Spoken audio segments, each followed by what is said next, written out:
नमस्कार, मैं हूं आरजू अंसारी और आप देख रहे हैं राष्ट्रीय जगत विजन न्यूज। छत्तीसगढ़ राज्य पुलिस सेवा के अधिकारी पंकज चंद्रा को आईपीएस कैडर में पदोन्नत किए जाने पर गंभीर सवाल उठ खड़े हुए हैं। अधिवक्ता नरेश चंद्र गुप्ता ने इस पदोन्नति को अवैध बताते हुए राष्ट्रपति को एक शिकायत भेजी है। इस शिकायत में आरोप लगाया गया है कि चंद्रा को आईपीएस बनाने के लिए जानबूझकर उनके खिलाफ लंबित गंभीर शिकायतों और मामलों को छुपाया गया। गृह मंत्रालय की 27 अगस्त 2025 की अधिसूचना के आधार पर यह पदोन्नति हुई थी, जिसे अब तत्काल निलंबित करने की मांग की गई है। शिकायत में कहा गया है कि पंकज चंद्रा के खिलाफ ईओडब्ल्यू में उनके कार्यालय के दौरान पद के दुरुपयोग और गंभीर दुराचार के कई आरोप थे।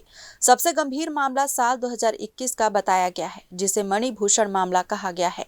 आरोप है कि चंद्रा, सपान चौधरी और अन्य अधिकारियों ने मिलकर सीनियर आईपीएस गुरजिंदर पाल सिंह को झूठे केस में फंसाने की साजिश रची थी। शिकायत के अनुसार मणिभूषण ने आरोप लगाया कि उनकी स्कूटी में जबरन 2 किलो सोना रखवाया गया था।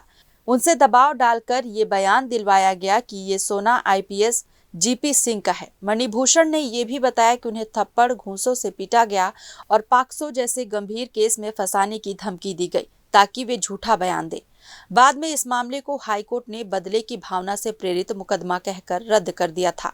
मणिभूषण ने 2 मई 2024 को civil line police station Raipur में चंद्रा के खिलाफ विस्तृत शिकायत भी दर्ज कराई थी। आरोप है कि इस शिकायत को अभी तक लंबित रखा गया है ताकि पदोन्नत पर कोई असर न पड़े। मणिभूषण के अलावा सुख सागर सिंह, मनीष भोई, दिनेश साहू, खलील अहमद और विजय कुमार पांडे ने भी पंकज चंद्रा पर इसी तरह के दबाव, धमकी और झूठे केस बनाने की शिकायतें दर्ज कराई हैं। शिकायतकर्ता का दावा है कि इन सभी शिकायतों को पदोन्नति की राह आसान बनाने के लिए दबा दिया गया। शिकायत में चंद्रा पर पद के दुरुपयोग और भ्रष्टाचार को बढ़ावा देने के और भी गंभीर आरोप हैं।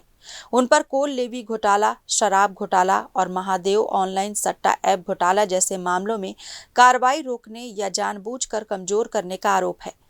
शिकायत में ये भी आरोप है कि चंद्रा ने एंटी करप्शन ब्यूरो को एक हथियार की तरह इस्तेमाल किया।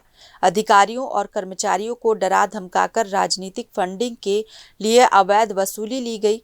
उन पर ईडी और आयकर विभाग द्वारा भेजी गई संवेदनशील जानकारी पर भी कोई कार्रवाई न करने का गंभीर आरोप है।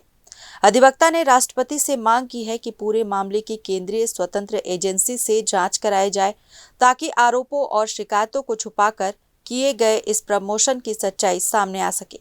इसके साथ ही उन्होंने जांच पूरी होने तक गृह मंत्रालय की 27 अगस्त 2025 वाली अधिसूचना को तत्काल प्रभाव से निलंबित करने की मांग की है।